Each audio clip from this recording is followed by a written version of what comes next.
Hello guys, hello mga kasari. Ayan guys, update lang ako sa inyo guys. Nag-service muna ang Inday, bukas babiyahin. Ayan, nagsundo ako ng estudyante guys. So, diba, nagsundo pa ako, tsaka sinamahan ko na rin silang bumili ng kanilang ulam. So ayan guys, andun sila ayan, bumibili sila ng ulam habang ako'y waiting.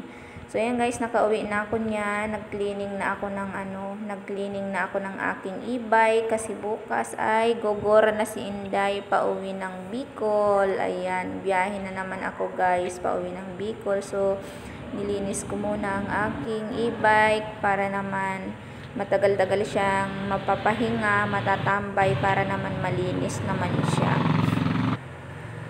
So ayan, nag-washing ang Inday. At ayan guys, nakapag-impake na din pala ako niyan. Ayan, wala nang laman yung aking tindahan. Nalampaso ko na din yan para malinis naman siya at hindi naman nakakahiya sa aking landlord, sa aking inupahan. So ayan, naka-ready na. Tatanggalin na lang hahakutin na lang yung iba ko pang mga gamit, ganyan. Yung ref ko, ayan, naka-ready na. Mamaya hahakutin na lang siya.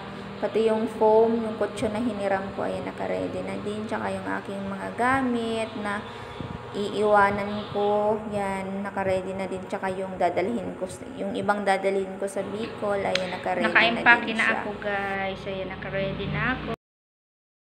Bukas, lalarga na ako, pauwi ng Bicol ng 7 AM, ayan, so naka-ready na yung aking mga gamit, yeah, konting finishing touch na lang,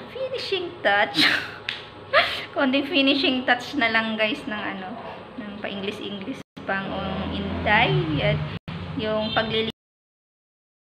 So guys, kahapon pa kung hindi na nagtinda kasi para ma-fix ko na lahat ng mga yung mga kailangan kong ayusin, mga natira kong paninda para hindi naman ako masyadong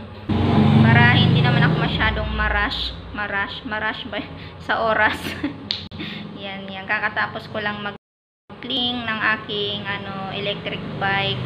Yan, para naman pag iniwanan ko ay hindi naman siya puro putik. Puro putik kasi lagi kong lulusong sa putik. Yan, kawawa naman. Kaya yan, kakatapos ko lang yan mag-cleaning. Tsaka naglinis na rin ako ng CR. Ayan, tapos na din. So bali, na lang.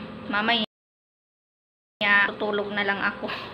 Tapos maagang bukas kasi maaga yung biyahe. So mamayang madaling araw, mamaya or bukas ng madaling araw ay konting lampaso na lang uli ng sahe. So yan lang guys, nag-update lang ako sa mga viewers ko dyan, so yan, thank you for watching. Salamat for watching guys. Salamat sa walang sawa nyo pong suporta. Happy selling sari and God bless everyone. Bye bye.